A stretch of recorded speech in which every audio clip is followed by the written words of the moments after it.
n time बढ़ा देते हैं तो उसका तरफ मूव करते हैं, यही पूछो, वो वेव थ्योरी वो एक्सप्लेन नहीं कर सकती। तो हेलो स्टूडेंट्स, तो कैसे हो आप सब लोग। अभी जो रिसेंटली सीबीएसई का पेपर हुआ है क्लास 12th का, उसका सेक्शन सी हम लोग आज डिस्कस करने वाले हैं। तो शुरू करते हैं सेक्शन सी। पहला ही क्वेश्चन है इसमें, देखिए क्वेश्चन नंबर 22, इसका ए पार्ट डिस्कस कर रहे हैं। क्या पूछा गया क्वेश्चन के अंदर, दो बैटरीज हैं, एक 3 वोल्ट की दूसरी 6 वोल्ट की, उनके इंटरनल रेजिस्टेंसेस भी दे रखे हैं और दोनों को पैरेलल कॉम्बिनेशन में कनेक्ट कर रखा है एक एक्सटर्नल रेजिस्टेंस के साथ। जब दो बैटरीज जिनके ईएमएफ दे रखे हैं और उनका इंटरनल रेजिस्टेंसेस दे रखे हैं उनको पैरेलल में कनेक्ट किया जाता है, तो इक्विवेलेंट ईएमएफ का फॉर्मूला आपने डेरिवेशन में या अपने क्लास नोट्स में देखा होगा। इक्विवेलेंट ईएमएफ जो आती है, equivalent EMF is equal to पहले सेल की ईएमएफ इनटू दूसरे सेल का इंटरनल रेजिस्टेंस प्लस दूसरे सेल की ईएमएफ इनटू पहले सेल का internal resistance divide by R1 plus R2। आप यहाँ पे वैल्यू पुट कर दीजिए। E1 का वैल्यू दे रखा है आपको 3 वोल्ट इनटू, और R2 का वैल्यू आपको दे रखा है 0.4 प्लस E2 का वैल्यू आपको 6 वोल्ट दे रखा है इनटू, और R1 का वैल्यू आपको दे रखा है 0.2 divide by R1 plus R2 यानी 0.6 के राउंड आएगा। ठीक है, यहाँ पे बनेगा 1.2, ऊपर भी यहाँ पे बनेगा 1.2, 1.2 और 1.2 को ऐड करोगे तो 2.4 डिवाइड बाय 0.6, इसका आंसर आ जाएगा कुछ 4 वोल्ट के राउंड। यानी दोनों के दोनों जो सेल हैं उनका इक्विवेलेंट ईएमएफ हमें पता चल गया। ठीक है, अगला काम है इस कॉम्बिनेशन का इक्विवेलेंट रेजिस्टेंस निकालना। क्योंकि दोनों के दोनों जो सेल हैं वो पैरेलल कॉम्बिनेशन में है, तो इक्विवेलेंट रेजिस्टेंस निकालने के लिए हम लोग पैरेलल कॉम्बिनेशन वाला ही फॉर्मूला यूज कर लेंगे। 1/R equivalent is equal to 1/R1 plus 1/R2, या फिर R equivalent is equal to R1 plus R2 divide by R1 into R2 divide by R1 plus R2। इसको आप वैल्यू पुट करोगे, R1 का R2 का जो भी वैल्यू आपको क्वेश्चन के अंदर गिवन है, देख लीजिए एक बार। क्वेश्चन के अंदर R1 का वैल्यू गिवन है 0.2 और R2 का वैल्यू है 0.4 ओम। ये दोनों वैल्यूज जब आप यहाँ पे सब्सटीट्यूट करेंगे तो आपके पास R इक्विवेलेंट का जो आंसर आएगा वो 0.133 ओम के अराउंड आ रहा है। ठीक है, अब इस पूरे कॉम्बिनेशन के साथ एक एक्सटर्नल रेजिस्टेंस भी कनेक्ट कर दिया है। तो एक बार पढ़ते हैं इसका फर्स्ट पार्ट क्या पूछा है इसने। फर्स्ट पार्ट में पूछा equivalent EMF of the combination, first part हमारा यहीं कंप्लीट हो गया। दूसरे पार्ट में पूछा equivalent internal resistance of the combination, तो इक्विवेलेंट इंटरनल रेजिस्टेंस भी हमने निकाल दिया 0.133 ओम के अराउंड। अगले पार्ट में देखिए क्या पूछा है, the current drawn from the combination, इस कॉम्बिनेशन से कितना करंट हम लोग सर्किट के अंदर ड्रॉ कर सकते हैं। सर्किट के अंदर एक एक्सटर्नल रेजिस्टेंस 4 ओम का भी कनेक्ट कर रखा है। तो इस तरीके के कॉम्बिनेशन में जो तीसरा पार्ट हो जाएगा इसका सी पार्ट में पूछ रखा है करंट कितना फ्लो करेगा। तो इन जनरल ओम्स लॉ लगाना है, जो करंट फ्लो करेगा दैट इज नेट ईएमएफ माने equivalent EMF divide by net resistance, और नेट रेजिस्टेंस में क्या आ जाएगा, equivalent resistance of the cells plus external resistance. ठीक है, तो जो इक्विवेलेंट रेजिस्टेंस होगा that is R equivalent plus external resistance capital R जो कि 4 ओम का कनेक्ट कर रखा है। इक्विवेलेंट ईएमएफ का वैल्यू आया है 4 वोल्ट, इक्विवेलेंट रेजिस्टेंस का वैल्यू आया है 0.133 ओम प्लस एक्सटर्नल रेजिस्टेंस जो कनेक्ट कर रखा है दैट इज 4, ये आ जाएगा 4 डिवाइड बाय 4.133 ओम के अराउंड। ठीक है, ऊपर वोल्ट है नीचे ओम है, आंसर आ जाएगा एम्पियर में 0.96 के राउंड इसका आंसर आ रहा है, 0.967 एम्पियर के राउंड। ठीक है, तो बहुत ही सिंपलेस्ट क्वेश्चन था, जस्ट फार्मूला बेस्ड क्वेश्चन था कि पैरेलल कॉम्बिनेशन में दो सेल लगे होते हैं, उनका इक्विवेलेंट ईएमएफ पूछ लिया, उसी कॉम्बिनेशन का इक्विवेलेंट रेजिस्टेंस पूछ लिया और उसी कॉम्बिनेशन में से कितना करंट हम लोग ड्रॉ कर सकते हैं ये पूछा है उसने। ठीक है, फर्स्ट क्वेश्चन यहाँ डन होता है। नेक्स्ट आगे बढ़ते हैं। नेक्स्ट इसी का बी पार्ट देखिए, सेम क्वेश्चन का बी पार्ट। इसके बी पार्ट में उसने पूछ रखा है एक कंडक्टर है जिसकी लेंथ L है, connected across an ideal cell of EMF capital E। Ideal cell का मतलब कि उसका इंटरनल रेजिस्टेंस नहीं है, उसी को आइडियल सेल बोला जाता है। कीपिंग द सेल कनेक्टेड मतलब सेल को कनेक्ट करके रखा हुआ है। The length of the conductor is increased by 2L। Okay, length of the conductor is increased to 2L, मतलब इंक्रीज्ड बाय 2L नहीं है, इंक्रीज टू 2L है, मतलब पहले लेंथ अगर L है तो अब उसको 2L कर दिया गया, डबल कर दिया गया है बाय ग्रेजुअली स्ट्रेचिंग इट। अच्छा, अब ध्यान से सुनिए, जब हम किसी कंडक्टर की लेंथ को डबल करते हैं तो ऑफ कोर्स उस कंडक्टर का एरिया ऑफ क्रॉस सेक्शन भी चेंज होता है। अगर हम लेंथ को डबल कर रहे हैं तो area of cross section half हो जाता है, जिस वजह से उसका जो रेजिस्टेंस है वो 4 टाइम हो जाता है। इन जनरल इस रिजल्ट को ऐसे करके बोला जाता है कि अगर आप किसी कंडक्टर की लेंथ को n टाइम बढ़ा देते हैं तो उसका जो रेजिस्टेंस है R dash that is n square time बढ़ जाता है। ठीक है, किसी कंडक्टर की लेंथ को अगर n टाइम इंक्रीज करते हैं तो उसका रेजिस्टेंस n स्क्वायर टाइम बढ़ जाता है। कंडक्टर की लेंथ को 2 गुना बढ़ाया तो रेजिस्टेंस कितने टाइम बढ़ जाएगा, 4 टाइम। इसका मतलब ओरिजिनली अगर उसका रेजिस्टेंस R था तो नया वाला जो रेजिस्टेंस है वो हो जाएगा उसका 4R। ठीक है, और यही पूछ रखा था उसने, if R and R dash are the initial and final values of resistance and v d dash are the initial and final values of drift velocity. हालांकि हमने अब इसका हाफ पार्ट किया है क्योंकि उसने पहले पार्ट में पूछा है आर और आर डैश को कंपेयर करो। आर और आर डैश को हम ऑलरेडी कंपेयर कर चुके हैं, क्या आया है, आर डैश जो है वो आर का 4 टाइम है क्योंकि लेंथ को डबल किया था, दैट्स वाई 4 गुना हो गया। अगले पार्ट में उसने ड्रिफ्ट वेलोसिटी से क्वेश्चन पूछ रखा है कि जब इसकी लेंथ को डबल किया जा रहा है तो ड्रिफ्ट वेलोसिटी पे क्या असर पड़ेगा। देखिए ड्रिफ्ट वेलोसिटी का जो फॉर्मूला होता है, drift velocity v d is equal to e charge of the electron, electric field tau यानी कि average relaxation time divide by mass of the electron.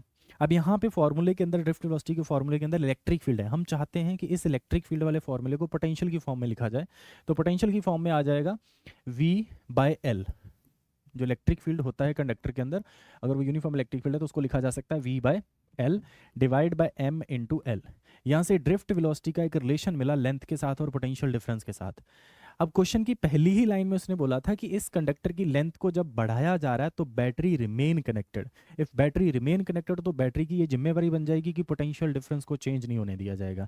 इसका मतलब जो ड्रिफ्ट वेलोसिटी है वो कहीं ना कहीं लेंथ के इन्वर्सली प्रोपोर्शनल है ना, लेंथ के इन्वर्सली प्रोपोर्शनल है। अगर हम लेंथ को डबल कर रहे हैं तो ड्रिफ्ट वेलोसिटी पे क्या असर पड़ेगा, ड्रिफ्ट वेलोसिटी हाफ हो जाएगी। इसका मतलब नई वाली जो ड्रिफ्ट वेलोसिटी आएगी that is v d dash, that is length को हमने डबल किया है तो हो जाएगा e v tau divide by m into l, क्योंकि लेंथ को डबल किया था तो ये वाला जो पूरा का पूरा फैक्टर है ये पुरानी वाली ड्रिफ्ट वेलोसिटी है। इसका मतलब जो नई वाली ड्रिफ्ट वेलोसिटी आएगी v d dash, that is half of the old drift velocity या इनिशियल ड्रिफ्ट वेलोसिटी। तो रेजिस्टेंस 4 गुना बढ़ गया, ड्रिफ्ट वेलोसिटी आधी हो गई। ठीक है, ये इसका बी पार्ट था। अब एक बार सी पार्ट को देखते हैं। नेक्स्ट सी पार्ट में क्या बोल रखा है, अच्छा बी का ही सब पार्ट बना रखा है। When electron drift in the conductor from lower to higher potential, जब इलेक्ट्रॉन लोअर से हायर पोटेंशियल की तरफ ड्रिफ्ट करते हैं, does it mean that all the free electrons of the conductor are moving in the same direction. अच्छा, ये सवाल actually थोड़ा सा कंसेप्चुअल है कि जब किसी कंडक्टर के अंदर इलेक्ट्रॉन के मोशन को समझा जाता है तो उन इलेक्ट्रॉन्स को एक गैस की तरह कंसीडर कर लिया जाता है कि किसी कंटेनर के अंदर जैसे गैस मॉलिक्यूल भागते हैं तो इलेक्ट्रॉन को भी फ्री इलेक्ट्रॉन गैस की तरह एज्यूम कर लिया जाता है। अब गैस के मॉलिक्यूल भी रैंडम डायरेक्शन में भागते हैं। सिमिलरली जब तक हमने कोई भी इलेक्ट्रिक फील्ड या कोई भी पोटेंशियल डिफरेंस उस कंडक्टर के एंड के अक्रॉस नहीं अप्लाई किया हुआ तो जो इलेक्ट्रॉन है वो रैंडम मोशन में है। रैंडम मोशन में तो उनका ड्रिफ्ट वेलोसिटी किसी पर्टिकुलर डायरेक्शन में नहीं है। अगर किसी given area of cross section को 10 इलेक्ट्रॉन इधर क्रॉस कर रहे हैं तो 10 इलेक्ट्रॉन इधर भी क्रॉस कर रहे हैं, जिस वजह से कि नेट चार्ज उस particular area of cross section को क्रॉस करने वाला जीरो है, जिस वजह से करंट फ्लो नहीं करता। यानी कि जब इलेक्ट्रिक फील्ड या पोटेंशियल डिफरेंस नहीं अप्लाई किया तब भी इलेक्ट्रॉन मूव कर रहे हैं, बहुत ह्यूज वेलोसिटी के साथ मूव कर रहे हैं। उसी वेलोसिटी को थर्मल वेलोसिटी बोल दिया जाता है। बट उस वेलोसिटी के साथ करंट में कोई कंट्रीब्यूशन नहीं आता। जब हम इलेक्ट्रिक फील्ड लगाते हैं तब ऐसा नहीं बोला जाना चाहिए कि सारे के सारे जो फ्री इलेक्ट्रॉन है वो ड्रिफ्ट वेलोसिटी के साथ lower to higher potential move करते हैं। सारे के सारे नहीं मूव करते, ये डिपेंड करता है पोटेंशियल डिफरेंस की वैल्यू पे। हम उनमें से कुछ इलेक्ट्रॉन को फोर्स कर सकते हैं और वो इलेक्ट्रॉन भी exactly higher to lower to higher potential move करने का नहीं ट्राई करते, तब भी उनके कोलिजन्स होते हैं, वो रैंडम डायरेक्शन में मूव करते हैं तब। लेकिन तब उनके पास जो एवरेज वेलोसिटी आती है after certain number of collision वो एक्चुअली ड्रिफ्ट वेलोसिटी होती है, उसमें उनका कुछ ना कुछ मूवमेंट दिखता है। तो इसका आंसर इसी तरीके से एक्सप्लेन किया जा सकता था अगर आपको इसको लिख के एक्सप्लेन करना था कि सारे के सारे इलेक्ट्रॉन ड्रिफ्ट वेलोसिटी के साथ हायर टू लोअर पोटेंशियल या सेम डायरेक्शन में मूव नहीं करते, क्योंकि उसने क्वेश्चन ये पूछा है कि क्या वो सेम डायरेक्शन में मूव करते। नहीं, सेम डायरेक्शन में नहीं मूव करते, वो सारे के सारे कोलाइड करते हैं, कोलिजन होते हैं। और कोलिजन के बाद जब कुछ नंबर ऑफ कोलिजन के बाद देखा जाता है तब उनकी जो एक ड्रिफ्ट वेलोसिटी हमें देखने को मिलती है, तब नॉन जीरो ड्रिफ्ट वेलोसिटी देखने को मिलती है। ठीक है, तो ये जो क्वेश्चन था हमारे पास इसके 3 पार्ट थे, तीनों के तीनों पार्ट जो थे वो करंट इलेक्ट्रिसिटी वाले चैप्टर से थे। एक पैरेलल कॉम्बिनेशन से पूछ लिया उन्होंने, एक रेजिस्टर से पूछ लिया कि रेजिस्टेंस की लेंथ को इंक्रीज डिक्रीज करने से क्या फ़र्क पड़ेगा, और एक जो लास्ट वाला क्वेश्चन उन्होंने पूछा दैट इज़ वो ड्रिफ्ट वेलोसिटी वाला, यानी mechanism of the flow of current in a conductor, वहाँ से पूछ लिया उन्होंने। चलिए आगे बढ़ते हैं। Next question, okay, next question 23 में देखिए क्या पूछा है। ये मैग्नेटिक इफेक्ट ऑफ करंट से क्वेश्चन है, काफ़ी अच्छा क्वेश्चन है, कंसेप्चुअल क्वेश्चन है। क्या बोला गया है, a particle of charge q is moving with velocity v at a distance d from a long straight wire carrying a current i। इस एक स्ट्रेट वायर के अंदर i करंट फ्लो कर रहा है, उससे d डिस्टेंस पे एक चार्ज है q। चार्ज के बारे में नहीं बता रखा पॉजिटिव है या नेगेटिव है, तो हम इसको पॉजिटिव कंसीडर करेंगे। एक पॉजिटिव चार्ज v वेलोसिटी के साथ इधर यानी कि नेगेटिव एक्स एक्सिस में जा रहा है, ठीक है। As shown in the figure, at this instant it is subjected to a uniform electric field such that the particle keep moving undeviated. हम चाहते हैं कि ये पार्टिकल जो है सीधा का सीधा चलता रहे, और उसको सीधा सा का सीधा चलता रखने के लिए हमने इसके ऊपर एक इलेक्ट्रिक फील्ड अप्लाई किया है। अब सवाल क्या पूछा है, सवाल ये पूछा है, सबसे पहले तो बताइए कि ये वाला जो चार्ज पार्टिकल है वो किस मैग्नेटिक फील्ड के अंदर है। सिंपल सी चीज़ है, ये करंट कैरिंग वायर है, करंट कैरिंग वायर के चारों ओर एक मैग्नेटिक फील्ड प्रोड्यूस होता है जो कि कंसेंट्रिक सर्कल्स होते हैं, ठीक है। तो पहले पार्ट का आंसर करते हैं। किसी भी स्ट्रेट वायर की वजह से, जैसे मान लो मेरे पास ये एक स्ट्रेट वायर है, इससे आर डिस्टेंस दूर अगर आपसे पूछा जाता है कि बताइए इस स्ट्रेट वायर की वजह से इससे आर डिस्टेंस दूर मैग्नेटिक फील्ड क्या है, तो आप आंसर करते हैं B is equal to mu naught, जो भी इसके अंदर करंट लेट से आई प्रोड्यूस हो रहा है या फ्लो कर रहा है, divide by 2 pi into r. बस वो डिस्टेंस डिनोमिनेटर में आ जाता है, ठीक है। हमारे केस में उसी डिस्टेंस को बोल रखा है डी। तो इस वाले केस में हम लोग बोलेंगे कि जो भी मैग्नेटिक फील्ड प्रोड्यूस होगा, फर्स्ट पार्ट का आंसर करेंगे, जो भी मैग्नेटिक फील्ड प्रोड्यूस होगा उसका जो मैग्नीट्यूड हो जाएगा that is mu naught I divide by 2 pi into D. ये मैग्नेटिक फील्ड का मैग्नीट्यूड है जो प्रोड्यूस हो रहा होगा उस पर्टिकुलर चार्ज के ऊपर, ठीक है, जहाँ पे वो चार्ज भाग रहा है, ठीक है। अच्छा, डायरेक्शन देख लेते हैं। ये वाला जो तार है इसके अंदर जो करंट है वो जा रहा है नेगेटिव एक्स एक्सिस के लॉन्ग, ठीक है।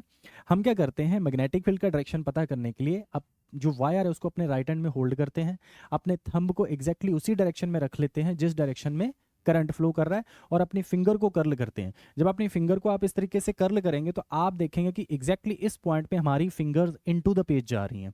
इनटू द पेज जाने का मतलब हो गया कि मैग्नेटिक फील्ड इस डायरेक्शन में इनटू द पेज है। और इनटू द पेज के लिए ये देखिए साइड में उन्होंने यूनिट वेक्टर भी दे रखे हैं कि बाहर वाली डायरेक्शन में के कैप है, तो इनटू द पेज में क्या होगा, माइनस के कैप। इसका मतलब ये जो मैग्नेटिक फील्ड मैंने निकाला है अगर इसकी वेक्टर फॉर्म भी लिखी जाए तो लिखा जाएगा B vector is equal to mu naught I divide by 2 pi D into minus K cap यानी इनटू द पेज, ठीक है।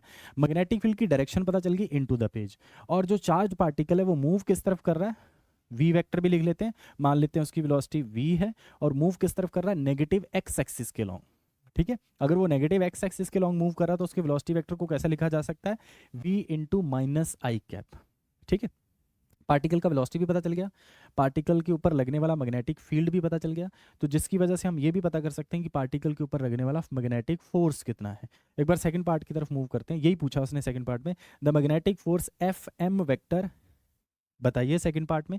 तो सेकंड पार्ट में जो एफ एम पूछा है उसको कैलकुलेट करने का तरीका है मैग्नेटिक लोरेंट्ज फोर्स का फॉर्मूला, ये बी पार्ट हो जाएगा यहाँ से, F M vector is equal to Q V vector cross B vector, ठीक है। क्यू चार्ज है, वी का वैल्यू अभी हमने निकाला, कितना निकाला, V into minus I cap, इसका क्रॉस लेना है बी के साथ, ठीक है। और बी का जो वैल्यू है that is mu naught I divide by 2 pi D, और बी है माइनस के कैप के लॉन्ग, ठीक है। अब अगर यहाँ से माइनस माइनस तो प्लस हो गया, आई कैप का क्रॉस के कैप के साथ लेंगे तो आई कैप का क्रॉस के कैप के साथ आता है माइनस जे कैप। इसका मतलब इस पर्टिकुलर चार्ज के ऊपर जो फोर्स लगेगी that is Q V mu naught I divide by 2 pi D, जो भी इसके ऊपर फोर्स लगेगी that is minus J cap के लॉन्ग। इसका मतलब फोर्स लगेगी माइनस जे कैप के long.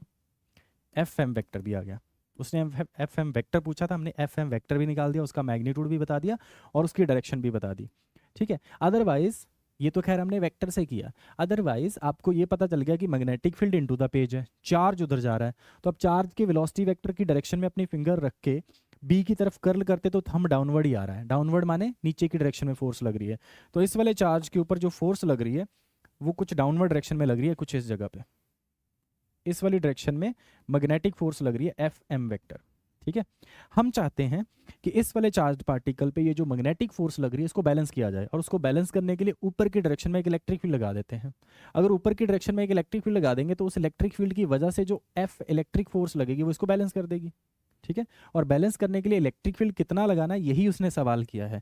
The electric field E vector acting on the charge, उसके लिए क्या करना है कि जो इलेक्ट्रिक फील्ड की वजह से फोर्स लगेगी वो कितनी होगी, सी पार्ट कर रहे हैं हम लोग यहाँ पे।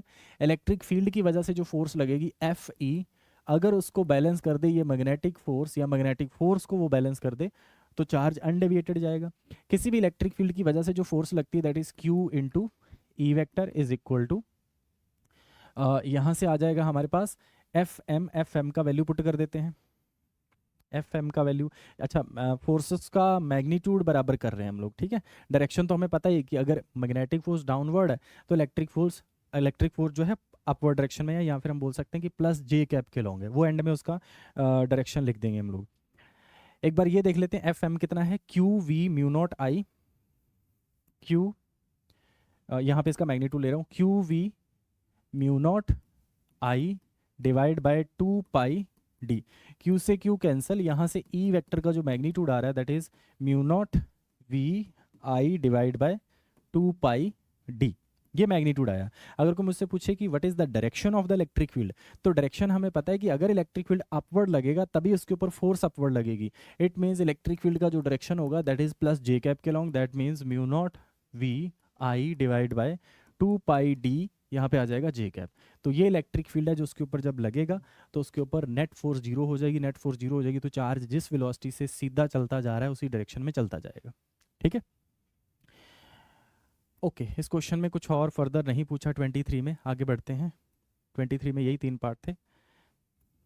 नेक्स्ट क्वेश्चन एक्चुअली डेरिवेशन है, तो उस डेरिवेशन को मैं कंप्लीट तो नहीं कर रहा क्योंकि बहुत लेंदी डेरिवेशन है। हम इस डेरिवेशन के जो इंपॉर्टेंट एस्पेक्ट्स हैं उनको डिस्कस कर लेते हैं। एक तो इसमें जो फेजर डायग्राम की बात कर रखी वो डिस्कस कर लेते हैं। सीरीज एलसीआर सर्किट है।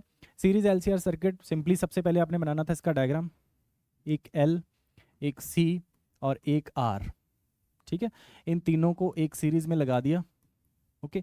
और तीनों को सीरीज में लगा के एक एसी सोर्स के साथ कनेक्ट किया, और वो जो एसी सोर्स है उसके बारे में भी बता रखा है, V is equal to V M sine omega T, ठीक है। ये सोर्स के साथ इसको कनेक्ट कर दिया है। तो अब होगा क्या कि इंडक्टर के अक्रॉस भी पोटेंशियल ड्रॉप होगा, कैपेसिटर के अक्रॉस भी पोटेंशियल ड्रॉप होगा, रेजिस्टर के अक्रॉस भी पोटेंशियल ड्रॉप होगा। इसके अक्रॉस जो ड्रॉप होगा उसको हमने लेट से वी एल लिख लिया, इसके अक्रॉस जो ड्रॉप होगा उसको लेट से वी सी लिख लिया, और इसके अक्रॉस जो ड्रॉप होगा उसको लेट से वी आर लिख लिया, ठीक है। फिर एसी सर्किट्स के अंदर क्या होता है कि वोल्टेज और करंट इन फेज नहीं होते हैं, तो हम ये नहीं बोल सकते कि यहाँ पे जो नेट पोटेंशियल डिफरेंस है that is V L plus V C plus V R. हमें यहाँ पे उनका फेज देखना पड़ेगा कि वी एल और वी सी के बीच में कितना फेज डिफरेंस है, फिर इन दोनों के फेज डिफरेंस से एक नेट वोल्टेज निकाल के फिर उसको आर के साथ देखा जाएगा।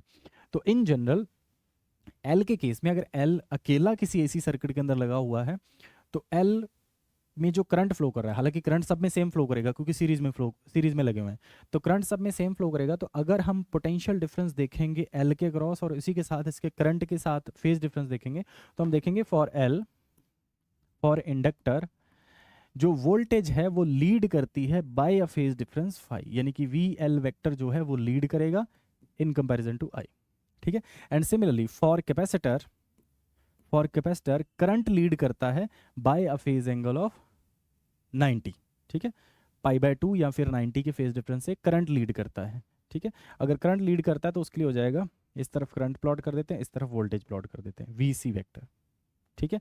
एंड लास्ट केस रेजिस्टर के लिए वोल्टेज और करंट इन फेज होते हैं, यानी कि फॉर कैपिटल आर दोनों के दोनों इन फेज हैं, तो ये रहा करंट और ये रही वोल्टेज अक्रॉस रेजिस्टर। अब इन तीनों को एक ही फेजर के अंदर प्लॉट करना चाहते हैं, तीनों को एक ही फेजर डायग्राम के अंदर प्लॉट करना चाहते हैं। क्या आएगा प्लॉट, फेजर डायग्राम कैसे प्लॉट किया जाता है, इस तरीके से दो वर्टिकल एक्सिस के लॉन्ग किसी भी फेजर को या किसी भी ऐसी क्वांटिटी जो साइनोसोडियली वेरी करती है उसको रोटेट करवाया जाता है एंगुलर वेलोसिटी ओमेगा के साथ एंटी क्लॉकवाइज डायरेक्शन में। तो सबसे पहले रेजिस्टर के लिए लिखते हैं, रेजिस्टर के लिए ये हो जाएगी voltage let's say V R, और क्योंकि करंट का जो एम्पलीट्यूड है वो वोल्टेज के एम्पलीट्यूड से कम रहेगा, तो करंट के लिए सेम वेक्टर आएगा रेजिस्टर के क्रॉस, उसको लिख लिया लेट्स से आई, ठीक है। ये रेजिस्टर के लिए हो गया। उसके बाद इंडक्टर के लिए क्या है कि वोल्टेज जो है वो करंट को लीड करती है, ठीक है। इंडक्टर के लिए वोल्टेज करंट को लीड करती है by a phase angle phi, let's say V L vector हो गया। एंड सिमिलरली कैपेसिटर के लिए वोल्टेज पीछे रह जाती है by a phase angle of pi by 2, ये इसके लिए हो गया, ठीक है। ये आपको पता है, ये पाई बाय 2 के फेज डिफरेंस से आगे चलती है, ओके। अब इस तीनों वेक्टर्स को सॉल्व करने के लिए, क्योंकि एक्चुअली हमारे पास जो रिजल्टेंट वोल्टेज आएगी V vector, that is V L vector plus V C vector plus V R vector. तो पहले हम वी एल और वी सी को सॉल्व कर लेते हैं जब इसका पूरा डेरिवेशन किया जाता है। वी एल और वी सी को सॉल्व करने के लिए ये देखा जाता है कि मान लीजिए वी एल वी सी से ज़्यादा है, तो दोनों अपोजिट डायरेक्शन में है, तो इनका जो रिजल्टेंट आ जाएगा लेट्स से वी डैश, वो आ जाएगा वी एल वेक्टर या वी एल माइनस वी सी। तो v डैश लिख के, मतलब इन दोनों का रिजल्टेंट जो आ जाएगा वो कुछ इस डायरेक्शन में आएगा, उसको v डैश बोल दिया। ये जो v डैश है फिर उसका vr के साथ रिजल्टेंट निकाला जाएगा। अब v डैश और vr जो है दोनों एक दूसरे के परपेंडिकुलर डायरेक्शन में है। अगर दोनों एक दूसरे के परपेंडिकुलर डायरेक्शन में है तो इनका रिजल्टेंट निकालने के लिए हम लोग इस तरीके से एक पैरेललोग्राम लॉ लगा सकते हैं। अगर पैरेललोग्राम लॉ लगाओगे तो यहाँ पे आपको पता है कि अगर कोई भी दो वेक्टर किसी पैरेललोग्राम की दो साइड्स रिप्रेजेंट कर रहे हैं तो उस पैरेललोग्राम का जो डायगोनल है वो रिप्रेजेंट करेगा उन दोनों का रिजल्टेंट। इसका मतलब ये हमारे पास फाइनल वी वेक्टर आ जाएगा। और फाइनल वी वेक्टर को देख के साफ साफ पता चला है कि जो वी वेक्टर है या जो नेट वोल्टेज है वो करंट को लीड कर रही है by a phase angle phi. तो एक्चुअली ये पूरा का पूरा एंटायर डेरिवेशन इसमें जो पूछ रखा है, फेजर डायग्राम ड्रॉ करना था, एक्सप्रेशन डिराइव करना था इम्पीडेंस के लिए, and phase difference between applied voltage and the current. तो आपको इसमें ना एक अजम्पशन शुरू से ही लेके चल पड़नी थी कि इस वाले सर्किट में जो इंडक्टर है वो डोमिनेट कर रहा है कैपेसिटर को। अगर आप ऐसा अज्यूम करके चलेंगे तभी इसको सॉल्व कर लेंगे एक पार्ट के लिए। अदरवाइज कोई स्टूडेंट इसको ऐसे भी सॉल्व कर सकता है कि कैपेसिटर डोमिनेट कर रहा है इंडक्टर को, तो फिर उस सिचुएशन में जो V डैश है वो कैपेसिटर की डायरेक्शन में आएगा, उस सिचुएशन में जो करंट है वो लीड करेगा वोल्टेज को। ठीक है, एंड फाइनली किसी भी LCR सर्किट के अंदर जो Z का वैल्यू आया होगा आपका, that is square root R square plus omega L minus 1 by omega C का स्क्वायर, या फिर इसको ऐसे भी लिखा जा सकता है R square plus XL minus XC का होल स्क्वायर। ये Z का वैल्यू है। एक बार आपके पास Z का वैल्यू आ जाता है तो करंट की पीक वैल्यू भी आप निकाल सकते हैं। फिर उसने फेज डिफरेंस के बारे में भी पूछा है। अगर आप इस फेजर डायग्राम में वापस आएँ तो इस फेजर डायग्राम को देख के आप फेज डिफरेंस लिख सकते हैं। फेज डिफरेंस माने फाई पूछ रहा है आपसे, तो tan फाई इस वाले डायग्राम को देख के आप लिख सकते हैं। tan फाई क्या होता है? Perpendicular upon base. ठीक है, अगर इस ट्रायंगल को देखा जाए, इस ट्रायंगल के अंदर ये परपेंडिकुलर हो जाएगा और परपेंडिकुलर की लेंथ एग्जैक्टली किसके बराबर है? V डैश के। और V डैश किसके बराबर है? VL माइनस VC के। इसका मतलब tan फाई हो जाएगा V dash divide by base. Base क्या है? VR। और V डैश की जगह पुट कर देता हूँ VL minus VC divide by VR। यहाँ से tan फाई आ जाएगा। ठीक है, VL माइनस VC, VL की जगह लिख सकते हैं यानी पोटेंशियल ड्रॉप अक्रॉस इंडक्टर, उसको लिखा जा सकता है I into XL minus I into XC divide bye, नीचे आ जाएगा I into R। I common निकाल देंगे तो बचेगा आपके पास XL minus XC divide by R। ठीक है, तो यहाँ से tan फाई यानी कि फेज डिफरेंस आपके पास आ जाएगा tan phi is equal to XL minus XC divide by R। यहाँ पे अजम्पशन मैंने शुरू में ये ले रखी है कि जो इंडक्टर है इस सर्किट के अंदर वो डोमिनेट कर रहा है, इसलिए XL माइनस XC आया। अगर किसी स्टूडेंट ने इसको इस तरीके से किया है कि कैपेसिटर को डोमिनेट करवाया तो यहाँ पे XC माइनस XL आ जाएगा। ठीक है, तो ये जो क्वेश्चन था जिसमें इंटायरली एक्चुअली पूरा डेरिवेशन था, इसमें जो भी LCR सर्किट का फेजर ट्रीटमेंट वाला डायग्राम है, डेरिवेशन है, वो पूरा का पूरा आपने करना था इस क्वेश्चन में। मैंने उस डेरिवेशन को पूरा तो नहीं डिस्कस किया, लेकिन आपको ये बता दिया कि इंपॉर्टेंट स्टेप्स क्या हैं, कैसे कैसे आप उसको सॉल्व करेंगे, और फाइनली जो इम्पीडेंस का वैल्यू वो क्या आएगा, एंड जो फाइनली करंट का वैल्यू है वो क्या आएगा। अगर जैसे आपके पास इम्पीडेंस आ गया, यहाँ से जो भी इम्पीडेंस अभी हमने लिखा था Z is equal to square root R square plus XL minus XC का स्क्वायर। अगर आपसे कोई पूछता है कि व्हाट इज द करंट, तो करंट आ जाएगा, करंट का जो पीक वैल्यू आ जाएगा that is V naught divide by Z। Z माने square root R square plus XL minus XC का होल स्क्वायर। ठीक है, और अगर कोई पूछे कि इंस्टेंटेनियस करंट कितना है, तो instantaneous current I is equal to I naught, और I नॉट की जगह ये पूरा एक्सप्रेशन भी लिख सकते हैं इनटू साइन ओमेगा टी। अच्छा, ओमेगा टी प्लस फाई करना है या माइनस फाई करना है, ये आप फेजर ट्रीटमेंट को देख के बता सकते हैं। फेजर ट्रीटमेंट के अंदर साफ साफ पता चल रहा है कि भाई वोल्टेज लीड कर रही है, करंट पीछे रह जा रहा है। अगर करंट पीछे रह जा रहा है बाय फेज डिफरेंस फाई, तो हम यहाँ पे लिखेंगे माइनस फाई। तो ये करंट हो गया, ये इम्पीडेंस हो गया, और पूरा का पूरा जो डेरिवेशन है उसके इंपॉर्टेंट स्टेप मैंने आपके साथ डिस्कस किए हैं। ठीक है, नेक्स्ट क्वेश्चन पे आते हैं। ओके, नेक्स्ट क्वेश्चन में क्या पूछ रखा है, एक पैरेलल प्लेट कैपेसिटर है, उसको किसी एसी सोर्स के साथ चार्ज किया जा रहा है और कह रहा है show that sum of the conduction current and displacement current has the same value at all points of the circuit. ठीक है, इस वाले क्वेश्चन को अटेम्प्ट करने के लिए आपको जो पूरा सर्किट है जिसमें एसी सोर्स के साथ किसी कैपेसिटर को कनेक्ट किया गया है, ये एक्चुअली इलेक्ट्रोमैग्नेटिक वेव से क्वेश्चन है।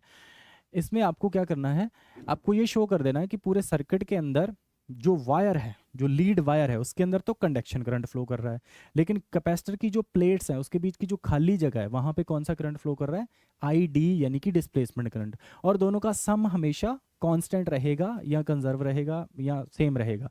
ठीक है, आई सी तो हमें सिंपली पता है, जो कंडक्शन करंट है वो तो होता है D Q by D T, ये तो है कंडक्शन करंट। ये कहाँ फ्लो करता है, ये तारों के अंदर, ये जो कैपेसिटर को कनेक्ट करने वाली वायर है उसके अंदर कंडक्शन करंट यानी कि जो कंडक्शन इलेक्ट्रॉन की वजह से फ्लो करता है, तो वो तो हो जाएगा D Q by D T. Okay, जो दोनों प्लेट्स के बीच में करंट फ्लो करता है दैट इज डिस्प्लेसमेंट करंट, और डिस्प्लेसमेंट करंट को लिखा जाता है आई डी, एक्सप्रेशन उसका epsilon not D phi by D T, ये उसका एक्सप्रेशन था। ठीक है, इफ यू रिमेंबर, ये डिस्प्लेसमेंट करंट का एक्सप्रेशन है। अब उसने बस ये बोला है कि आप ये चीज़ को शो कर दीजिए कि जो कंडक्शन करंट और डिस्प्लेसमेंट करंट का सम है उसकी वैल्यू सेम रहती है सभी पॉइंट्स पे। ठीक है, वो ऑब्वियस पॉइंट है क्योंकि कंडक्शन करंट फ्लो कर रहा है वायर के अंदर, वहाँ डिस्प्लेसमेंट नहीं है, जहाँ डिस्प्लेसमेंट है वहाँ कंडक्शन करंट नहीं है, तो प्लेट्स के बीच में कंडक्शन करंट है। ठीक है, अगर हम ये चीज़ प्रूव कर दें कि आई डी भी actually D Q by D T है तो फिर ये वाली बात साबित हो जाती है। हम सिंपली ये शो कर देते हैं कि जो आई डी है एक्चुअली वो D Q by D T है, बट जहाँ पे आई डी है वहाँ पे आई सी नहीं है और जहाँ पे आई सी है वहाँ पे आई डी नहीं है। तो इसी को क्या करते हैं, ये फ्लक्स है एक्चुअली, इलेक्ट्रिक फ्लक्स। और इलेक्ट्रिक फ्लक्स का formula you know very well, I D is equal to epsilon not D by D T. Electric flux का formula electric field into area of cross section, क्योंकि parallel plate capacitor के बीच का जो electric field है वो uniform electric field है, उसको एरिया ऑफ क्रॉस सेक्शन यानी प्लेट के एरिया से मल्टीप्लाई करोगे तो फ्लक्स आ जाएगा। ठीक है, ओके। अब ये जो अगर फ्लक्स है, ई इंटू ए फ्लक्स है, तो गॉस लॉ से हम क्या लिख सकते हैं, flux is simply defined as charge enclosed by epsilon naught. तो आपके पास आ जाएगा यहाँ से I D is equal to epsilon not D by D T of Q divide by epsilon naught. ये मैंने गॉस लॉ से यहाँ से इसको ये लिख दिया। एप्सिलॉन नॉट से एप्सिलॉन नॉट कैंसिल करोगे तो बाकी जो बचेगा आपके पास that is I D is equal to D Q by D T. But D Q by D T क्या था, आई सी। इसका मतलब आई डी आई सी के बराबर ही है, बट दोनों का सम हमेशा क्या रहेगा, same. I is equal to I D plus I C. जहाँ आई सी जीरो है वहाँ आई डी एग्जिस्ट करता है, जहाँ आई डी जीरो है वहाँ आई सी एग्जिस्ट करता है, तो दोनों का सम हमेशा सेम रहेगा। या हम ऐसा बोल सकते हैं कि पूरे सर्किट के अंदर जो करंट है वो कॉन्टिन्यूस रहेगा, उसके अंदर डिसकॉन्टिन्यूटी नहीं आएगी। अगर वायर के अंदर D Q by D T है तो प्लेट्स के बीच में भी D Q by D T ही है। ठीक है, अंडरस्टैंड। तो ये फर्स्ट पार्ट का आंसर आपने कुछ इस तरीके से करना था, बस ये शो कर देना था कि जो आई डी है वो भी actually D Q by D T ही है। ठीक है, नेक्स्ट कह रहा है in case A is Kirchhoff's first rule junction rule valid each plate of the capacitor explain. इस चीज को एक्सप्लेन करने के लिए बोल रहा है। हाँ यस, इसका आंसर आप यस बोलेंगे, क्योंकि अगर उस सर्किट के अंदर जो करंट आप कंसीडर कर रहे हैं वो टोटल करंट यानी कि आई कंसीडर कर रहे हैं, ठीक है, जो टोटल करंट है वो आई कंसीडर कर रहे हैं, तो आपको पता है कि सर्किट के अंदर अगर ये पैरेलल प्लेट कैपेसिटर इसके साथ एक एसी सोर्स कनेक्ट कर रखा है तो यहाँ तो फ्लो कर रहा है आईसी, लेकिन यहाँ जो करंट फ्लो कर रहा है दैट इज आईडी। तो जहाँ आईसी है वहाँ आईडी नहीं है, जहाँ आईडी है वहाँ आईसी नहीं है, तो पूरे सर्किट के ऊपर किरचॉफ का फर्स्ट रूल लगा सकते हैं क्योंकि करंट कॉन्टिन्यूस है। करंट अगर कॉन्टिन्यूस है, कहीं पे भी डिसकॉन्टिन्यूटी नहीं है, तो ऑफकोर्स किरचॉफ का लॉ इस पर लगाया जा सकता है। तो इसका आंसर यही है कि because the current flowing in the entire circuit is continuous, और current flowing in the entire circuit माने टोटल करंट की बात कर रहे हैं। तो जब भी आप किरचॉफ लॉ यूज करेंगे तो उसके अंदर आई यूज करना है, ना कि आईडी यूज करना, ना कि आईसी यूज करना है, क्योंकि आपको पता है आईडी सिर्फ यहाँ एग्जिस्ट करता है और आईसी बाकी जगह पे एग्जिस्ट करता है। इसलिए आप इसका आंसर यही करेंगे कि यस किरचॉफ लॉ यहाँ पे वैलिड है, प्रोवाइडेड कि हम किरचॉफ लॉ के अंदर जो करंट कंसीडर करें वो आईसी या आईडी कंसीडर नहीं कर रहे हैं, हम टोटल करंट कंसीडर कर रहे हैं। तो ऑटोमेटिकली जब आप प्लेट्स के बीच में आएंगे तो आईडी पिक्चर में आ जाएगा, जब प्लेट से बाहर निकलेंगे सर्किट के अंदर जाएंगे तो वहाँ पे आईसी अपनी पिक्चर में आ जाएगा। तो जिस वजह से आपको किरचॉफ लॉ के अंदर कहीं पे भी डिसकंटिन्यूटी देखने को नहीं मिलेगी। अंडरस्टैंड? ओके, इस क्वेश्चन में आई थिंक 2 ही पार्ट पूछ रखे थे। अब आगे आते हैं। नेक्स्ट क्वेश्चन है हमारे पास क्वेश्चन नंबर 26। इसके फर्स्ट पार्ट में देखिए क्या पूछ रखा है। Mention any 3 features of results of experiment on photoelectric effect which can not be explained using the wave theory of light. ठीक है, अच्छा क्वेश्चन है, कंसेप्चुअल क्वेश्चन है। फोटोइलेक्ट्रिक इफेक्ट को एक्सप्लेन करने के लिए प्लैंक की क्वांटम थ्योरी का यूज किया गया। उससे पहले वेव थ्योरी से इसको एक्सप्लेन करने का ट्राई किया जा रहा था, लेकिन एक्सप्लेन नहीं कर पाए। क्या क्या दिक्कतें थी, क्या क्या ऐसी चीज़ें थी जो वेव थ्योरी एक्सप्लेन नहीं कर पाती फोटोइलेक्ट्रिक इफेक्ट के बारे में, वही आपसे पूछ रखा है। और वो एक्चुअली है भी 3 चीज़ें। पहली चीज़ कि वेव थ्योरी ये कहती है कि कोई भी जो वेव है उसकी जो एनर्जी है वो कहीं ना कहीं उसकी इंटेंसिटी के ऊपर डिपेंड करती है। तो जब भी एक्सपेरिमेंट किया जा रहा था तो एक्सपेरिमेंट को करते टाइम इंटेंसिटी को इंक्रीज किया जा रहा था, और इंटेंसिटी को जब इंक्रीज किया जा रहा था तो जो भी इलेक्ट्रॉन निकल रहे थे उनकी काइनेटिक एनर्जी पे कोई असर नहीं पड़ रहा था। लेकिन वेव थ्योरी ये कहती है कि अगर इंटेंसिटी बढ़ाओगे तो एनर्जी बढ़ेगी, एनर्जी बढ़ेगी तो जो भी इलेक्ट्रॉन निकलेंगे उनकी काइनेटिक एनर्जी बढ़नी चाहिए, लेकिन ऐसा बिल्कुल नहीं हो रहा था। ठीक है, पहली चीज़ जो इसने नहीं एक्सप्लेन करी वो ये चीज़ नहीं एक्सप्लेन करी कि Y the maximum kinetic energy of photoelectron is independent of the intensity of light। तो इसको ऐसे करके लिख दोगे, y maximum kinetic energy ke maximum is independent of the intensity of light। पहली चीज इसने ये नहीं एक्सप्लेन करी। ठीक है, दूसरी चीज इसने ये नहीं एक्सप्लेन करी कि इंटेंसिटी का वैल्यू कुछ मर्जी चूज कर लीजिए, हर एक मेटल के लिए, फोटो सेंसिटिव प्लेट के लिए एक ना फ्रीक्वेंसी एग्जिस्ट करती है, और उस फ्रीक्वेंसी को बोला जाता है थ्रेशोल्ड फ्रीक्वेंसी। अगर उस मेटल प्लेट के ऊपर आपने थ्रेशोल्ड फ्रीक्वेंसी की लाइट नहीं डाली तो इंटेंसिटी को जितना मर्जी चूज कर लीजिए, फोटो इलेक्ट्रिक इफेक्ट नहीं होगा। The point is threshold frequency किसी मेटल के लिए क्यों एग्जिस्ट करती है और उसकी जरूरत क्यों पड़ती है, ये भी वेव थ्योरी एक्सप्लेन नहीं कर पाती है। वेव थ्योरी तो ये मानती है कि लाइट की एनर्जी इंटेंसिटी पे डिपेंड करती है, फ्रीक्वेंसी पे डिपेंड ही नहीं करती। तो सेकंड पॉइंट जो इसने नहीं एक्सप्लेन किया, wave theory doesn't explain the existence of threshold frequency। ठीक है, थ्रेशोल्ड फ्रीक्वेंसी किसी मेटल के लिए क्यों एग्जिस्ट करती है उसकी एग्जिस्टेंस ही एक्सप्लेन नहीं कर पाता। तीसरा एक और इंपॉर्टेंट एस्पेक्ट था कि जो फोटो इलेक्ट्रिक इफेक्ट हो रहा था वो इंस्टेंटेनियस इफेक्ट था। वेव थ्योरी ये कहती थी कि जो वेव के अंदर लाइट के पास जो एनर्जी है वो इवनली डिस्ट्रीब्यूटेड है या यूनिफॉर्मली डिस्ट्रीब्यूटेड है। इसका मतलब लाइट बढ़ती रहेगी, इलेक्ट्रॉन एनर्जी अब्जॉर्ब करते रहेंगे। जब उनके पास उतनी एनर्जी हो जाएगी कि वो मेटल सरफेस को लीव कर सकते हैं तब बाहर आएंगे। यानी वेव थ्योरी ये प्रेडिक्ट करती है कि फोटो इलेक्ट्रिक इफेक्ट होने में कुछ टाइम लैग आना चाहिए, लेकिन एक्चुअली जो फोटो इलेक्ट्रिक इफेक्ट है वो एक इंस्टेंटेनियस इफेक्ट है। यानी इमीडिएटली आपने सर्किट जो सोर्स है उसका स्विच ऑन किया, यहाँ से फोटो इलेक्ट्रॉन इजेक्ट होने शुरू हो जाते हैं। तो जो इंस्टेंटेनियस है, फोटो इलेक्ट्रिक इफेक्ट की जो इंस्टेंटेनियस नेचर है वो भी ये वाला जो वेव थ्योरी वो एक्सप्लेन नहीं कर सकती। तो तीसरी चीज जो इसने नहीं एक्सप्लेन करी, that is why photo electric effect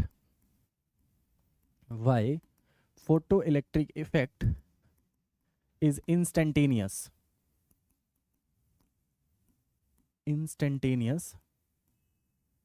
ये चीज भी वेव थ्योरी एक्सप्लेन नहीं कर पाती। और उन्होंने 3 ही रीजन पूछे थे, हमने तीनों दे दिए। क्यों काइनेटिक एनर्जी जो इलेक्ट्रॉन निकलते हैं वो इंटेंसिटी पे डिपेंड नहीं करती, वो फ्रीक्वेंसी पे क्यों डिपेंड करती है ये नहीं बताया। दूसरी चीज थ्रेशोल्ड फ्रीक्वेंसी क्यों एग्जिस्ट करती है ये नहीं बताया। और तीसरी चीज क्यों फोटो इलेक्ट्रिक इफेक्ट इंस्टेंटेनियस है, ये भी चीज वेव थ्योरी एक्सप्लेन नहीं कर पाती। ठीक है, तो फर्स्ट पार्ट हमने यहाँ पे डन कर दिया। सेकंड पार्ट देखिए, सेकंड पार्ट में क्या पूछ रखा है। In his experiment on photoelectric effect Robert A Millikan found the slope of the cutoff voltage versus frequency of incident light to be 4.12 into 10 raised to power minus 15 volt second। Calculate the value of the Planck's constant from it.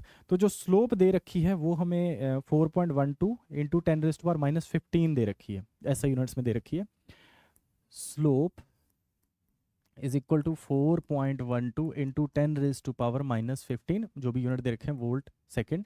ठीक है, ये दे रखा है हमें, और हमसे जानना चाह रहे हैं कि बताइए इस स्लोप का वैल्यू यूज़ करके प्लैंक कांस्टेंट का वैल्यू बताइए। हम जब प्लॉट करते हैं स्टॉपिंग पोटेंशियल के बीच में और फ्रीक्वेंसी के बीच में, तो ग्राफ कुछ इस तरीके का आता है। यहाँ पे जो फ्रीक्वेंसी होती है दैट इज थ्रेशोल्ड फ्रीक्वेंसी, यहाँ पे होता है work function divide by E with negative, और इस ग्राफ की जो स्लोप होती है that slope is h by E. इस ग्राफ का जो स्लोप आता है that is h by E. अगर स्लोप h बाय ई है जो कि उसने गिवन है दैट इज 4.12 इंटू 10⁻⁵, आप e को उधर ले जाइए तो आपके पास h का वैल्यू आ जाएगा 4.12 इंटू 10⁻⁻15। ई का वैल्यू पुट कर दीजिए 1.6 इंटू 10⁻⁹ ई यानी चार्ज ऑन इलेक्ट्रॉन, ये पुट कर दिया। यहाँ से h का वैल्यू कुछ आ जाएगा 6.6 इंटू 10⁻34 जूल सेकेंड के अराउंड। सब कुछ ऐसा ही में था तो फाइनल आंसर भी हमने ऐसे ही में निकाल दिया, कुछ इस रेंज में आंसर आ रहा है। ठीक है, यही पूछा था। फर्स्ट पार्ट में फेलियर पूछी थी वेव थ्योरी की, और सेकंड पार्ट में उसने सिंपली प्लैंक कांस्टेंट का वैल्यू पूछा था, और प्लैंक कांस्टेंट का वैल्यू इसी रेंज में आता है 10⁻34 के अराउंड। ठीक है, नेक्स्ट देखते हैं। Next question number 27। Question number 27 में पूछ रखा है draw circuit arrangement for studying VI characteristics of PN junction diode. यानी कि जब किसी PN जंक्शन को फॉरवर्ड बाइसिंग में या रिवर्स बाइसिंग में कनेक्ट किया जाता है तो उसकी सर्किट डायग्राम ड्रॉ करना है। तो दोनों सर्किट डायग्राम ड्रॉ कर देने थे आपने इसमें। फर्स्ट वाले केस में ये एक PN जंक्शन है, इस PN जंक्शन के साथ यहाँ पे एक वेरिएबल रेजिस्टर कनेक्ट कर रखा है। ठीक है, उसके बाद यहाँ से इसको किसी एक्सटर्नल बैटरी के साथ कनेक्ट कर रखा है। यहाँ पे एक एमीमीटर कनेक्ट कर रखा है, और कौन सा एमीमीटर है, अगर फॉरवर्ड बाइसिंग है तो फॉरवर्ड बाइसिंग में मिली एम्पियर का करंट फ्लो करता है, तो इसको लिख लेते हैं मिली एमीमीटर। ठीक है, उसके बाद यहाँ पे एक बैटरी कनेक्ट कर रखी है, और बैटरी अगर फॉरवर्ड बाइसिंग है तो बैटरी का पॉजिटिव टर्मिनल P के साथ और नेगेटिव टर्मिनल N के साथ कुछ इस तरीके से कनेक्ट कर रखा है। और यहाँ पे पोटेंशियल डिफरेंस जो यानी ड्रॉप हो रहा है जो डायोड के अक्रॉस, उसको मेजर करने के लिए यहाँ एक उसके साथ पैरेलल में एक वोल्ट मीटर लगाना है आपको। ठीक है, तो ये फॉरवर्ड बाइसिंग का सर्किट हो जाएगा। ठीक है, फॉरवर्ड बाइसिंग में P को पॉजिटिव के साथ, N को नेगेटिव के साथ। सिमिलरली ये फॉरवर्ड का हो गया। सिमिलरली रिवर्स बाइसिंग में बिल्कुल सिमिलर डायग्राम। एक तो यहाँ रिवर्स बाइसिंग में जो करंट आता है वो माइक्रो एम्पियर के ऑर्डर का आता है, तो यहाँ माइक्रो एमीमीटर लगाना है। और दूसरा यहाँ पे जो बैटरी उसकी पोलैरिटी को रिवर्स करना सच दैट कि P को नेगेटिव के साथ कनेक्ट किया जा सके और N को पॉजिटिव के साथ कनेक्ट किया जाए। तो सिमिलर सर्किट आ जाएगा। यहाँ वोल्ट मीटर, यहाँ पे PN डायोड के साथ यहाँ पे माइक्रो एमीमीटर रिवर्स बाइसिंग में। यहाँ पे एक वेरिएबल रेजिस्टर लगा दिया जाएगा जिससे कि करंट की वैल्यू को चेंज किया जा सके और पोटेंशियल डिफरेंस पे क्या असर पड़ रहा है उस चीज़ को देखा जा सके। क्योंकि यहाँ से जैसे जैसे हम R की वैल्यू को चेंज करेंगे वैसे वैसे सर्किट के अंदर का करंट चेंज होगा।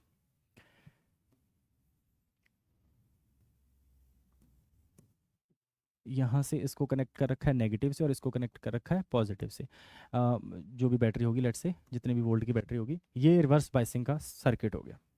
ठीक है, फर्स्ट पार्ट यहाँ डन होता है। उसके बाद क्या पूछा, show the shape of the characteristics of a diode. Shape of the characteristics of a diode यानी कि फॉरवर्ड बाइसिंग में वोल्टेज और करंट के बीच का वेरिएशन कैसा सा है, रिवर्स बाइसिंग में वोल्टेज और करंट के बीच का वेरिएशन कैसा सा है। तो हमें डायग्राम बना के दिखाना है। फॉरवर्ड बाइसिंग में मैं एक साथ ही प्लॉट कर देता हूँ। फॉरवर्ड बाइसिंग में इस तरफ हम प्लॉट करते हैं वोल्टेज और इस तरफ रखते हैं करंट।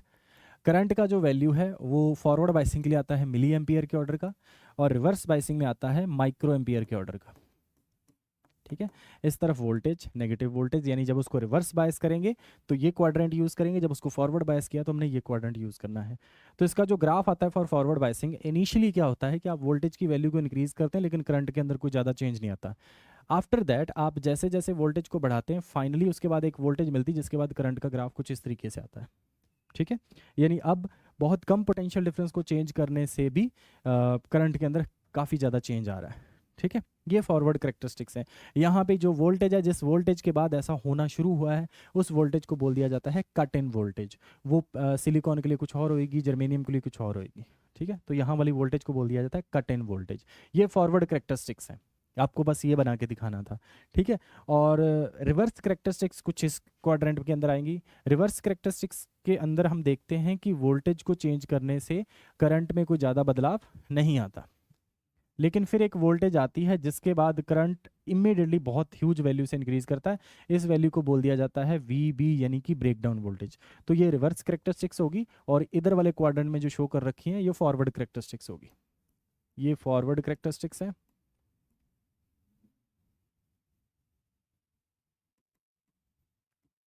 और ये रिवर्स करेक्टरिस्टिक्स है। रिवर्स करेक्टरिस्टिक्स, ठीक है। ये सेकंड पार्ट में आपको बस इनका शेप ड्रॉ करके दिखाना था कि फॉरवर्ड कौन सी है, रिवर्स कौन सी है।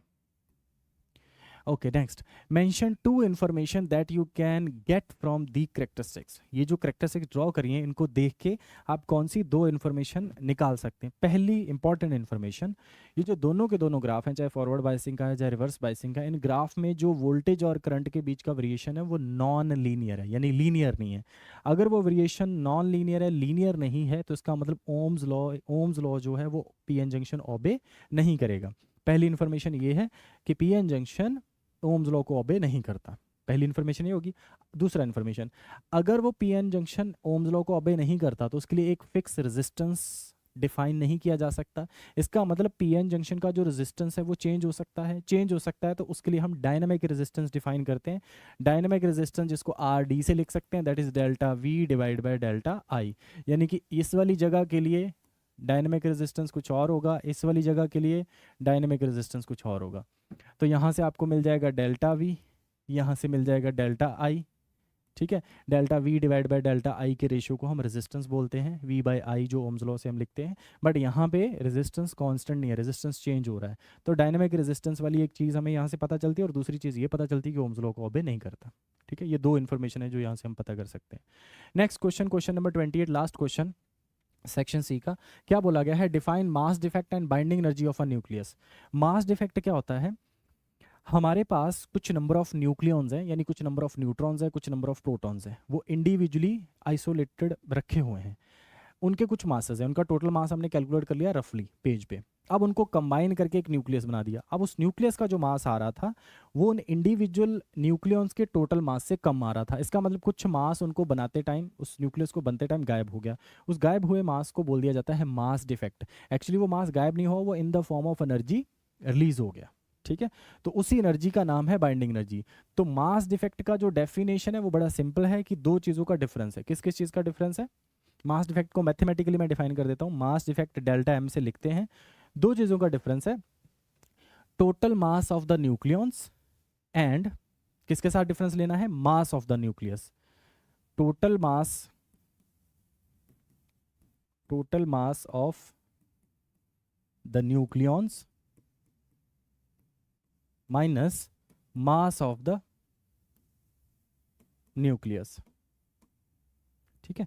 न्यूक्लियॉन्स का जो टोटल मास होगा वो क्या हो जाएगा, जैसे मान लो एक न्यूक्लियाई लेते हैं फॉर एग्जांपल। मान लो मेरे पास एक न्यूक्लियाई है जिसका नाम मैंने रखा x, जिसके पास z नंबर ऑफ प्रोटॉन है और a उसका मास नंबर है। z नंबर ऑफ प्रोटॉन है और a उसका मास नंबर है।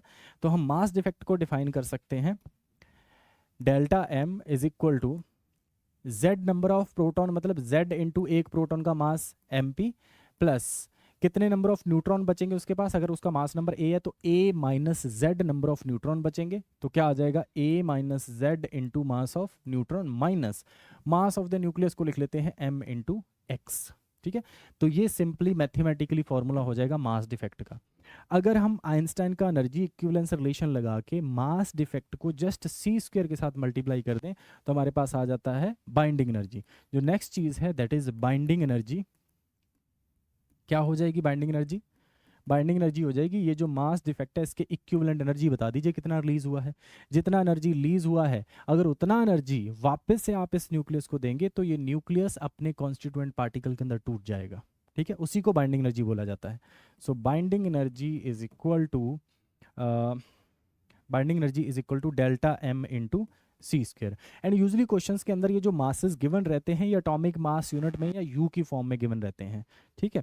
तो बाइंडिंग एनर्जी के लिए हम लोग लिखेंगे binding energy is equal to delta M का entire value that is Z into mass of proton plus A minus Z into mass of neutron minus M into X into C square. यहाँ पे जो masses हैं अगर हम atomic mass unit में put कर रहे हैं तो सबके यूनिट में u आएगा and u into C square का जो वैल्यू है that is 931.5 mega electron volt. तो न्यूमेरिकल पर्पस के लिए जो इक्वेशन हम यूज करेंगे that is binding energy is equal to z time the mass of proton plus a minus z time the mass of neutron minus mass of nucleus into 931.5 mega electron volt. यहाँ से binding energy का answer आपके पास mega electron volt के order में आ जाएगा। ठीक है, ओके। तो फर्स्ट पार्ट में सिर्फ मास डिफेक्ट को डिफाइन करना था। डिफाइन करने के लिए मैंने उसका मैथमेटिकल एक्सप्रेशन लिखा, उस मैथमेटिकल एक्सप्रेशन को ही आपको वर्ड्स में बना के लिखना था। बाइंडिंग एनर्जी के लिए आप ऐसे करके बोल देंगे the energy equivalent to mass defect is simply known as binding energy. और इसका एक दूसरा डेफिनेशन ये लिखा जा सकता है कि कितना एनर्जी उस न्यूक्लियस को दिया जाए सच दैट कि वो अपने कॉन्स्टिट्यूएंट पार्टिकल के अंदर टूट जाए और एक दूसरे के ऊपर कोई भी न्यूक्लियर फोर्सेस वो ना लगा पाए, उसी एनर्जी को बोल दिया जाता है उस न्यूक्लियस की बाइंडिंग एनर्जी। ठीक है, अब एक बार देख लेते हैं सेकंड पार्ट में इन्होंने क्या पूछ रखा है। फर्स्ट पार्ट का आंसर यही है। नहीं, एक बार फर्स्ट पार्ट में एक चीज़ और पूछ रखी है उन्होंने, describe fission process on the basis of binding energy per nucleon. तो बाइंडिंग एनर्जी पर न्यूक्लियन का जब मास नंबर के साथ ग्राफ प्लॉट किया जाता है तो ग्राफ का शेप कुछ ऐसा आता है।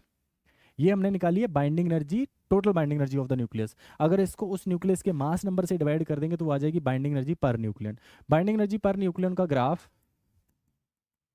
पर न्यूक्लियन माने मास नंबर के साथ डिवाइड कर दिया, इधर है मास नंबर ए। जो ग्राफ आता है वो कुछ इस तरीके से आता है, ऐसा सा ग्राफ आता है। इस ग्राफ के अंदर जो पीक पे बैठा है दैट इज आयरन, जिसका मास नंबर है 56। ठीक है, और उसके बाद इधर जैसे जैसे आगे जाते हैं बाइंडिंग एनर्जी घटती जाती है। ठीक है, यहाँ पे मान लो कुछ हैवियर एलिमेंट रखा हुआ, लेट्स से यूरेनियम 235 या 236। ठीक है, अब वो कह रहा है फिजन प्रोसेस को इस बाइंडिंग एनर्जी पर न्यूक्लियन से डिफाइन करो। फिजन प्रोसेस क्या होता है? फिजन एक ऐसा प्रोसेस है जिसमें क्या होता है, एक हैवी न्यूक्लियाई कुछ दो लाइट न्यूक्लियाई के अंदर टूटता है। अब सोच के देखिए, अगर एक हैवी न्यूक्लियाई दो लाइट न्यूक्लियाई के अंदर टूटेगा, जैसे यूरेनियम ही है, यूरेनियम दो लाइट न्यूक्लियाई के अंदर टूटेगा तो लाइट न्यूक्लियाई का जो मास नंबर है वो पीछे की तरफ शिफ्ट हो जाएगा। मतलब मान लो यूरेनियम टूट गया एक न्यूक्लियाई ए के अंदर और दूसरी न्यूक्लियाई बी के अंदर। ठीक है, अब अगर यूरेनियम इन दो के अंदर टूटा है तो ए का जो मास नंबर है वो भी कम है, बी का जो मास नंबर है वो भी कम है। आप देख रहे हैं इस ग्राफ को देख के कि जब भी फिजन प्रोसेस होगा, जो भी दो नए न्यूक्लियाई बनेंगे वो मास नंबर में पीछे की तरफ शिफ्ट होंगे, जिसकी वजह से उनका जो बाइंडिंग एनर्जी पर न्यूक्लियन है वो बढ़ जाएगा, क्योंकि यूरेनियम का कम है, वो जिनमें टूटेगा उनका पीछे की तरफ में बढ़ रहा है। अगर उनका बाइंडिंग एनर्जी पर न्यूक्लियन बढ़ता है, बाइंडिंग एनर्जी पर न्यूक्लियन बढ़ने का मतलब है कि कुछ एनर्जी रिलीज हुई है, न्यूक्लियाई और स्टेबल हो गया है। तो फिजन प्रोसेस को बाइंडिंग एनर्जी पर न्यूक्लियन के बेसिस पे कुछ इस तरीके से आप ग्राफ से इसको एक्सप्लेन कर सकते थे। ठीक है, बस इसमें इतना लिखना था आपको कि जब भी कोई हैवी न्यूक्लियाई दो लाइट न्यूक्लियाई के अंदर टूटता है तो जो दो लाइट न्यूक्लियाई हैं वो बाइंडिंग एनर्जी पर न्यूक्लियन वाला जो ग्राफ है उसके अंदर पीछे शिफ्ट हो जाते हैं, लोअर मास नंबर की तरफ शिफ्ट हो जाते हैं। और जब वो लोअर मास नंबर की तरफ शिफ्ट हो रहे हैं तब उनका binding energy per nucleon increase हो रहा है, इसका मतलब वो स्टेबल हो रहे हैं। स्टेबल होने का मतलब ये है कि वो और एनर्जी रिलीज कर रहे हैं। ठीक है, तो फिजन प्रोसेस को हम लोगों को यहाँ से ऐसे एक्सप्लेन करना था। ओके, नेक्स्ट सेकंड पार्ट इसका देखते हैं। फर्स्ट पार्ट हो गया, सेकंड पार्ट में क्या पूछ रखा है, एक ड्यूट्रॉन है which contain a proton and a neutron, और ड्यूट्रॉन का मास दे रखा है। Calculate the mass defect for it in you and it's energy equivalence in mega electron volt. Actually उसने डेल्टा एम पूछा है कितना है, और डेल्टा एम जानने के बाद पूछ रहा है कि इसके इक्विवेलेंट कितनी एनर्जी होगी। ठीक है, वही मास डिफेक्ट वाला सिंपल फॉर्मूला लगाना है। Mass defect delta M is equal to, deuteron के अंदर एक प्रोटॉन है और एक न्यूट्रॉन है, तो इसका मतलब z का वैल्यू 1 हो गया और a माइनस जेड का वैल्यू भी 1 हो गया। सो 1 इंटू, अब एक बार वैल्यू पुट कर देते हैं। मास ऑफ प्रोटॉन दे रखा है 1.007277, 1.007277 प्लस ए की न्यूट्रॉन है तो न्यूट्रॉन का मास भी दे रखा है 1.08665 minus mass of the nucleus. हमारे लिए यहाँ पे न्यूक्लियस का रोल कौन प्ले कर रहा है? ड्यूट्रॉन, और ड्यूट्रॉन का मास भी दे रखा है 2.013 2.013553। एक बार चेक कर लेते हैं, 2.13553। ओके, यहाँ से डेल्टा एम आप कैलकुलेट कर सकते हैं। डेल्टा एम के लिए इन दो नंबर्स को ऐड कर देंगे, और इन दो नंबर्स को ऐड करने के बाद आपके पास जो एक्सप्रेशन बनेगा, फाइनली जो नंबर आएगा दैट इज, मतलब सब्ट्रैक्ट करने के बाद 0.0002389। ठीक है, ये मास डिफेक्ट का वैल्यू आएगा, इसको लिख लेंगे यू की फॉर्म में, यानी एटॉमिक मास यूनिट की फॉर्म में। ठीक है, क्लियर है? उसके बाद ये तो डेल्टा एम हो गया, उसने मास डिफेक्ट पूछा था फर्स्ट पार्ट में। सेकंड पार्ट में वो कह रहा था, इसी क्वेश्चन के अंदर अगले पार्ट में वो कह रहा था कि बताइए इसके इक्विवेलेंट कितना एनर्जी आएगा। तो अभी मैंने बताया कि मास डिफेक्ट के इक्विवेलेंट जो एनर्जी होता है उसी को बाइंडिंग एनर्जी बोला जाता है। इसका मतलब बाइंडिंग एनर्जी हो जाएगी delta M into C square, और डेल्टा एम है यू में, यू को सी स्क्वेयर के साथ मल्टीप्लाई करते हैं तो हमें पता है हमें किसके साथ मल्टीप्लाई करना है इसको, 0.00238 इंटू 931.5। इसको जब आप मल्टीप्लाई करेंगे तो आपके पास जो आंसर आएगा वो कुछ आ जाएगा 2.22 मेगा इलेक्ट्रॉन वोल्ट की रेंज में। ठीक है, ये बाइंडिंग एनर्जी हो जाएगी ड्यूट्रॉन की। ठीक है, मास डिफेक्ट ये है, जस्ट मास डिफेक्ट को 931.5 से मल्टीप्लाई करेंगे तो आपके पास बाइंडिंग एनर्जी आ जाएगी। ठीक है, तो इस तरीके से हमने सेक्शन सी पूरा सॉल्व किया। सेक्शन सी के अंदर आपने देखा कि जो क्वेश्चंस हैं वो ऑलमोस्ट सभी चैप्टर से कवर किए उन्होंने, और क्वेश्चन की लेंथ थोड़ी ज़्यादा है। क्वेश्चन को जब सॉल्व करेंगे आप लोग प्रॉपर कैलकुलेशन करेंगे, जैसे सीरीज एलसीआर सर्किट ही अगर आप सॉल्व करेंगे तो ये सवाल 3 नंबर के अंदर पूछा गया है, लेकिन ये काफ़ी टाइम लेगा आपका, इसका फेजर डायग्राम ड्रॉ करना है, सारी कैलकुलेशन लिखनी है।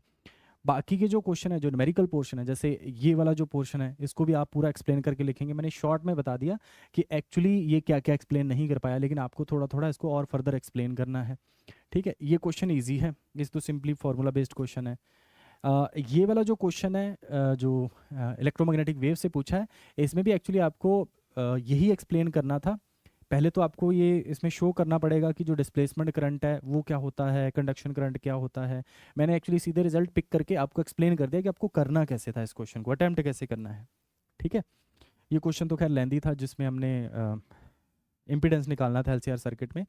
उससे पहले ये वाला क्वेश्चन आसान था, इस वाले क्वेश्चन का कोई ज़्यादा लेवल नहीं था। अगर आपने simply magnetic effect of current में बेसिक बेसिक चीज़ें पढ़ी हैं कि कितना मैग्नेटिक फोर्स लगता है, और इलेक्ट्रोस्टैटिक में ये पढ़ा है कि कितना इलेक्ट्रोस्टैटिक फोर्स लगता है, उससे ये सवाल बड़ा इजीली हो जाता है। एनसीईआरटी के अंदर भी कुछ ऐसे सवाल आपको मिल जाएंगे। ठीक है, okay okay, thank you so much.